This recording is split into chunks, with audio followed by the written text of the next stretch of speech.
Welcome to 4DiaspoTv. I am DERLINE Pierre-LOUIS, and as part of our community relations, we are working to make sure that you are aware of what's going on. We are also making sure that you are empowered with information that will give you the voice that you need in order to do what you need to do for yourself, for your family, and for your community. My name is DERLINE Pierre-LOUIS. I am here with none other than Alex. How you doing? Hi, Alex. Looking sharp. Thank you. So Alex and I have an opportunity to talk to the community at large, to especially Palm Beach County, so that we can let you know what's going on and what you need to do as a resident of this county and what we can do to help make our voice be heard. So Alex, why did you want to talk with me? Why are we here? Well, I think it is very important for the community, especially the Haitian community and the immigrant community, to know coming to a new country, there's different laws, different rules, different regulations. What you used to do in your own home country cannot be duplicated in the United States. And some countries, we don't want them duplicated here. Most definitely. And it's very important to know. Mm-hmm. And we have to educate people, newcomers coming to United States. Mm-hmm. You know, what you have done in the past. Mm-hmm. You have to know the rules, know the laws. Mm-hmm. The first thing is to know the civic rule of United States. Yes, and especially your local cities and your local counties, because those rules impact us directly. I know a lot of people go out and they vote for presidential. That's what's big, is the presidential campaign. But your local sheriffs, your local commissioners, your mayors, those people impact us directly. Most definitely. I mean, you know, at the local level and the county level, this is where your life could change. Yes. I mean, it's also very important, you know, for general election, federal election is very important. But your local, this is your day-to-day, your bread and butter. Your bread and butter, how it impacts your job, how it impacts how you live and where you live, your streetscape, the parks, the commissioners. So it is very important that you and I have this opportunity to sit down and talk. And so let's talk about why you feel like we need to understand how our city is operating, how our county is operating, and who do you feel will help us voice that change?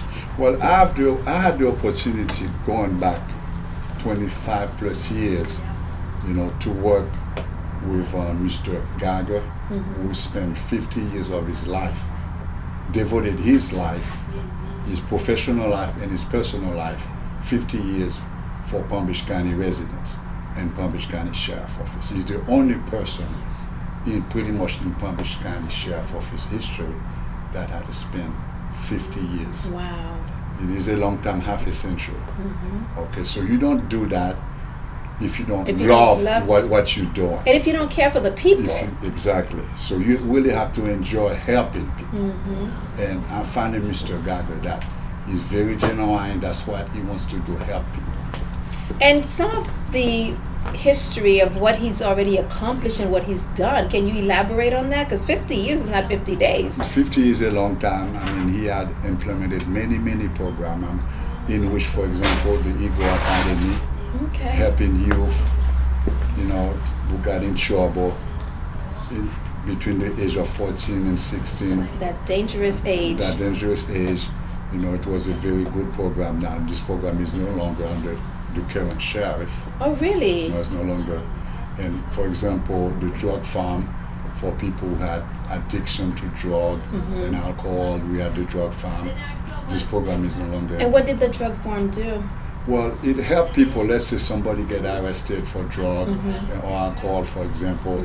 After you release, they could put you on a program where you have to go maybe 3 months, maybe for treatment and stuff like that. So and then put you back into the society so that you probably can go to school, learn something, and will get a then job. Then you become a productive citizen. Yes. You're not committing crime. You're not doing crazy stuff. And hopefully you're not a repeat offender. Exactly. Wow. So I know we're going to get a chance to talk to Sheriff in a few minutes, but right now, why are you wanting to take the megaphone and lead the way Well, I think in every time life of anyone that you have a candidate that you can see that is going to change people, the community for the better.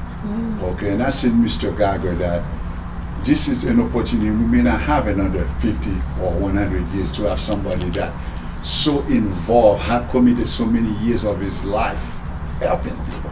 I mean, I'm 59 years old, and I only know one person in my entire life of 59 that had done something like that. And not too many people can tell me, how many people do you know have given 50 years of their life for one cause, helping people? One cause. One cause. That speaks volume. It does. It does. So I am pro teen. I want to call them tweens because there's programs available from pregnancy when the parent is pregnant with a child. So they call it from 0 to 11, 12. But once the children turn 12, the after school programs, a lot of these programs stop. There's no funding for them. And based on what our conversation was earlier, I believe there was programs you guys had in place. Well, there used to be program. I mean, Mr. Geiger could elaborate a little bit better on that. But as a sheriff of a county, you have a lot of power to go in front of the county commissioner and ask for funding for different things. You know, you just not the sheriff just to make sure arrest people, putting people in jail. You are there to help the community, educate the community. This is part of being a good sheriff. And I feel like even though you no longer live in this county, but you've been in this county for a long time. I've been in this county for 30 years. 30 years, so that's more than half your life, almost half your Yes, life. exactly. 1 year shy of half. Exactly. So you raise kids here, and I know that because our kids are friends. So you've raised kids here. So you've seen some of the work that Sheriff Geiger has implemented that our children benefited from, and we feel like this generation coming up is not experiencing that. For example, because of his involvement, both of my kids are in law enforcement. One is a federal agent, the other one is a state trooper for the state of Florida. Because of him. Yeah, because of his involvement, the programs that he implemented, and the support that they get. So explain to me, how are we going to make sure that the community knows their rights, and what do they need to do come November? Actually, before November. Well, people have to get involved. And you have to know the candidate you're voting for. It's not a matter of what party. Yes. It's the person. And I think it's very important, especially in the Haitian community. We tend to just see the party, either you're a Democrat or a Republican. We have to kind of branch out a little bit. What's in the best interest for me and my community and my family? That's the way you have to look at it a little bit more broader sense, instead of looking in the prism of just, oh, I'm a Democrat, I will never vote for a Republican, or I'm a Republican, I will never vote. Well, is the Republican going to do something more than the Democrat is not going to do for you? What's in your best interest? You have to look at it. Your family, your kids, if they get in trouble, who's going to be there to help them out? Who's going to be there to help you? That's the way you have to look at it. So let's bring Sheriff Geiger. I'm even giving you a title already. You speak it into existence. So let's bring him into the mix and into the conversation. So Sheriff, Alex is saying that he has not met anyone in his 59 years on this earth. I thought he was a lot older, but I guess he's hiding some of the years. You know, Haitian people have 2 ages, right? In case you didn't know. Especially the ladies. No, especially the men. So we want to say we're 50 when we're really 40, so we can look good for our age. But I like what he's saying about some of the programs that you've implemented. So let's talk to the people. Let's let them know why, after 50 years of your life you've devoted to this county, you're retired. I met your wife. You guys need to be sailing around the world. Why come back? Why throw in? Why put your hand in the pot? Well, it starts when I was a child. Okay. I was an adopted child, and I was adopted by a farm family that developed some issues, alcoholism and problems. So I left home right after high school, and went out on my own. People helped me. I had nothing. I arrived in Florida in 1969 with 30 cents in my pocket. People helped me. But I always had that passion for helping others. Even in high school, so I got down here, I got in the police force, and I noticed right away that nobody was helping the kids. There was very little interest. They wanted me to get in my patrol car and drive around. They judged the work that I did by the miles that were on my car. Yes, it was insane. I was always in trouble because I was always out of my car. I was talking to kids. I was talking to business owners. I was building relationships. And that's what the police force was. That's just what we grew up learning. That's what it was. Is whenever you see, you know how when you're kids and they were teaching us stranger danger, remember in elementary school? You saw someone in uniform, a police officer, a sheriff, you run to them if somebody's attacking you. But now it's almost like you want to run away from them. Right. And I feel like what I'm hearing you say is you want to bring that security back, you want to bring that rescue back, you want to bring that safety net back. Build that relationship with your communities. That's so important. When I started in the community policing unit, we went into some of the most difficult neighborhoods. There were some housing projects. One was called Dyson Circle. We'd pull in, the kids would run away from us. Yeah. By the time we were finished, kids ran to us. Yes. Because they became our friends. And we rid the communities of the guys that were selling drugs and taking advantage of young girls. It was so sad to see 14, 15-year-old girls getting pregnant by these guys. I brought in Planned Parenthood for the girls. I brought in Healthy Mothers, Healthy Babies for the boys. I had relationships with all those different organizations. And then we brought in after-school programs, and we helped educate. I remember that it was mostly African-American communities. And then some Caribbean families came in. And right away there was clashes because they didn't like the Caribbean kids. And I had to work through that and teach those kids, no, what are you doing? And then we started putting them in athletic teams. And they started working together and becoming friends. Because they're part of a team. Because that's it. They belong. Team means together everyone achieves more. You know what? So those are the letters, and it's so true. So you got into those neighborhoods and empowered the people. We had to educate sometimes. I had one lady that came from Haiti, and she lived in terrible poverty there. And when she went to throw her trash out, she would walk out and throw it over a wall or something. Yeah. Well, she was in a housing project, and she would walk out of her door and walk to the wall and throw the trash over the wall. Well, we walked around the neighborhood, and you could smell the trash.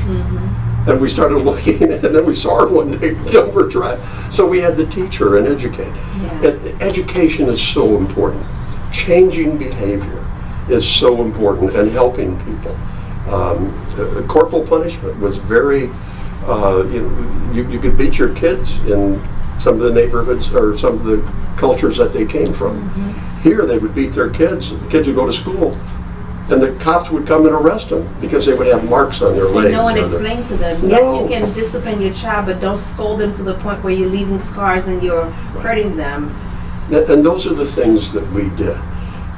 Central Americans, it was very common down in some of the poverty mountain areas for a 25-year-old to have relationships with a 14-year-old girl. Here, you go to prison. Yeah. So we had to educate those communities. It's so important to help people assimilate, and that's what we did. And then we started having programs where we brought everybody in to work together. We had barbecues and picnics, but developing those after-school programs where we brought in volunteers to help kids with their schoolwork because English was a second language. So some of the kids were struggling. Well, the volunteers, we got computers donated, and I even got people to come in and clean the computers up and put the programs in there that were needed. So it was a boon for the kids. It was a boon. And then we did projects, like we did neighborhood cleanups. and then we would have something special for him afterwards. You know, I believe that jails don't necessarily work. They'll keep some bad people, very bad people there, but people make mistakes, and when they don't have good direction, then the problem is they get in trouble. And then once you start getting in trouble, it's easy to get in trouble again and again. So you try to change that. Yeah. And that's where I believe in these programs. I will put you in jail. Oh, I have all kinds of awards for putting people in jail. But then I'll help you get into treatment. And if you have a drug problem, let's get you straight and sober. Because if I get you straight and sober, you're not in my jail. Exactly. And that's $25,000 a year if you're healthy. If you're healthy. If you're not healthy, and most people who have been abusing drugs and alcohol for a while are very ill. You know, and so it's a lot more costly. We spend millions of dollars for our medical programs in our jails and our mental health unit. You know, that's another issue. I'm an advocate for mental health, having a master's in social work, in addition to being a cop. Yeah, in addition to being a cop. So get the people the help they need, not only in substance abuse. Currently, the administration shut down the drug farm. It was an award-winning program, state licensed. He shut it down. The current sheriff. And I went to him and I said, we got to have a program. And he said to me, well, you can do it. It won't cost me any money. And I said, okay. And you made it happen. I made it happen. I went to for-profit agencies. And because of my relationship in those communities, they gave me 2 counselors free of charge for 2 years. And we were able to get that program off, first for the men, and then we opened it up for the women. And it's been very successful. So what do you want to say to our listeners, people who are watching? Because as you know, this will stream on various stations, various social media platforms, and also for the TV. What do you want to say to people who are in our community, Palm Beach County, which is, you're running for sheriff for Palm Beach County, you're living in the county, you don't really know what your rights are, which is how Alex and I started the conversation. You're from another country, the way you did things back at home is not how it's done here. Get to know more of what's going on in your neck of the woods. But what can they do? How do they get their voice heard? We empower you. We teach you that, you know what, you don't have to always call the police for everything. You can call animal control, you can call the county and all the different divisions, and we teach people that. We teach them how to empower themselves and become stronger and be a voice. And we used to form groups of people in these neighborhoods. I remember. Groups have power. That's true. Groups have power. Look at South County. You have West Boca Council, you have Delray Alliance, you have Cobra. You know, those are numbers. Politicians listen to those numbers. And, you know, that's what we do in these communities. We bring in people into the meetings, and then we start utilizing them to help run the meetings. So I know this is going to be one of many meetings that I'm going to call them more like a forum instead of a meeting, because the people who attend, civic leaders, local mom and pop shops and restaurants and business owners, parents, children, we'd love to see some children there. This is going to be one of many meetings that we're planning on holding, and this is an opportunity for people to voice what's going on in their neighborhood, their street, in the county that they've experienced, and how can they get the assistance and the support to be able to make changes. So Alex, you can talk further about this meeting, our first meeting that's going to be taking place. Yes, we have a first meeting that the public is very welcome. Business leaders, people in the community, doesn't matter if you're Haitians, you know, Cuban, Puerto Rican, everybody's are welcome to come. And our first meeting is going to be at Margot Restaurant on April the 12th. Okay, so April the 12th, 2024, Margot's Kitchen. Margot's Kitchen. Okay. Yes. So Margot's Kitchen is located on Hyperluxor in Congress. Yes. And so this is an opportunity for you to come out and let your voice be heard. Yes. You can murmur all you want to. You can complain all you want to with your husband or your children or your spouse or your neighbor or your pastor in your church. But if they are not coming to this forum to meet with you, a candidate who has already given 50 years of his life serving the public, and now you're putting your hat back in the ring and you're like, I see everything that I worked so hard for to create, and to the changes that were made, all the progress, we're regressing. So this is an opportunity on Friday, They put April it to the the 12th. 12th, April 12th, Friday, April the 12th, from 6 to 8 p.m. at Margot's Kitchen. Yes. And you will have an opportunity to share your voice. Ask questions. Ask question. Yeah. Sure. Why should we vote for you? Right. You know? Go ahead. Trust me, we don't go to the communities and tell them what they need. I teach other policemen how to listen. Yeah. Listening is so important because you don't learn what the problems are. You don't know what the feelings are and the emotions that people are feeling unless you listen. Yeah. You have to be a good listener. I taught that topic at the college. That's why we have two ears and one mouth. Exactly. Yes. So Alex, who do you want to see on April 12th? I want to see everybody in the community. Okay. I want to see parents, concerned parents about, the school their kids go to, kids that create jobs, you know what I'm saying? Counselors can come, school counselor can come. Everybody are welcome to come to this meeting. It's going to be an enlightening meeting. It's going to be an open forum. Anybody can speak. Everybody has a voice. Yes. Okay, and they're going to have the opportunity to meet Mr. Geiger, who spent 50 years, half a century of his life doing to the community, to the sheriff office, to Palm Beach County, to the citizen of Palm Beach County. And he's gotten a lot of nonprofit awards for service for your dedication. And having speaking with you in brief, I see your heart. I can feel your energy. Because you've served. You've done your time. Why come back when you could be traveling and enjoying your time? But you see that the generation of kids that are coming up now, there's too many of them being locked up. Yes. Okay, now you locked them up because they were doing drugs. You locked them up because they were doing this. But how are you going to reestablish them or reinstate them back into the community so they can be productive and they can be good citizens and they can give back? And those are programs that are important. Even if they start to getting a little trouble, we can change that. Yeah. But they have to keep them busy. They have to keep them away from those negative people that want to use them to further their own criminal enterprise. And that's the key. Keep kids busy. That's why I fought for the first neighborhood park. Okay. I did. I fought for it, and I got the first one. Oh, tell us about that. And now we have 30 of them. Nice. 30 neighborhood parks in the neighborhoods that need them the most. Parks originally thought that they would be bad. They would just be hangouts for. They thought people would be loitering and stuff. Yes, but no. These are kids in those parks that are busy all the time. And you know what?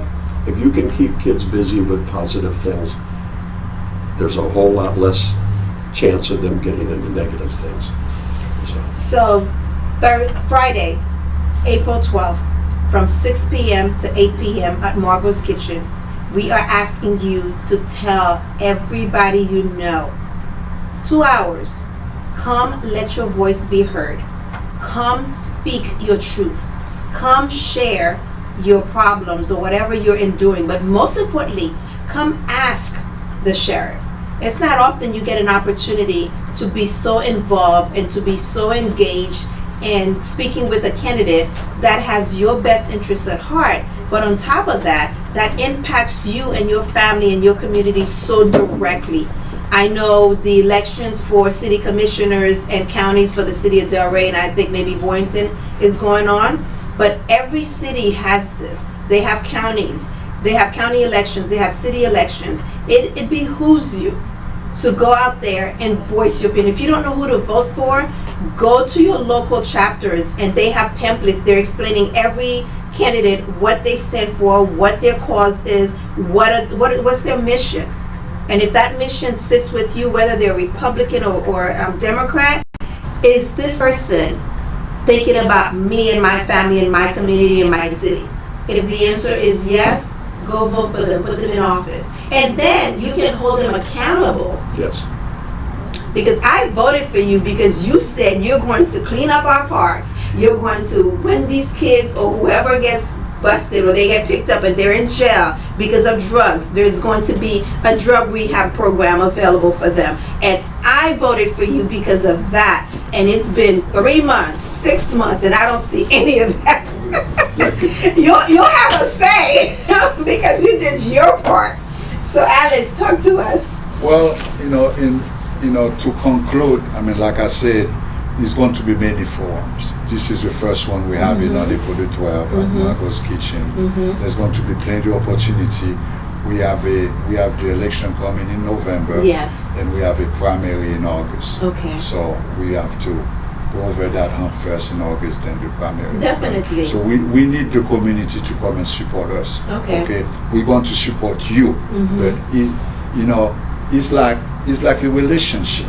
Okay, you cannot expect me to do anything for you. Do everything for you if we don't have a relationship. Exactly. The relationship means that as a citizen of the community, as a registered voter, okay, you have to do your duty to come meet the person that you have all those expectations from. Okay, come meet that person, ask questions, shake hand, and know that person not only in the personal level. Yeah. It's a relationship. Yeah, it's a relationship. And most people have too much expectation of a candidate or a politician, but they don't want to get involved. Oh, I'm not getting involved. I don't get involved in politics. Oh, no, politics is not for me. Okay? What if but politics impacting you every day? Politics is in everything. Yes. When you go to Publix, it's politics. How much your food costs is politics. Yeah. How much your gas costs is politics.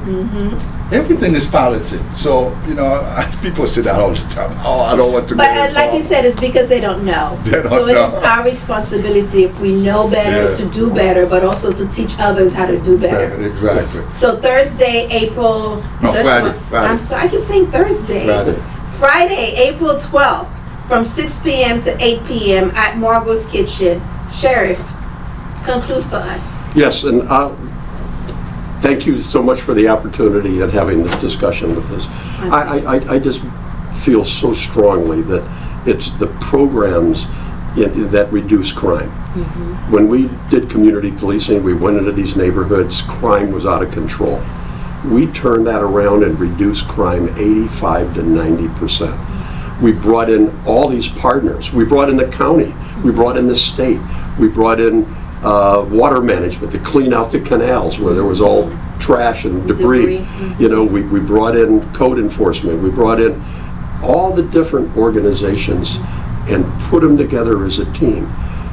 The county ended up winning awards for what we started in community policing. They won national awards. And you know what? It's that partnershiping. That's what I taught that, partnershiping. And it's not just the police and the government, it's the people who live in the community. Exactly. You build that partnership and you work out problems together. Definitely. That's what's so important. So the website to go and to find out more information about your future sheriff is www.gauger, G-A-U-G-E-R, for sheriff, FORSHERIFF.com. GaugerForSheriff.com. My name is DERLINE Pierre-LOUIS. You are watching and listening to and hearing and streaming on our various platforms 4DiaspoTv, and this was the opportunity for me to sit with our future sheriff, Gauger. Please come out Friday, April 12th, from 6 to 8 p.m. at Margot's Kitchen. Have a great day on purpose.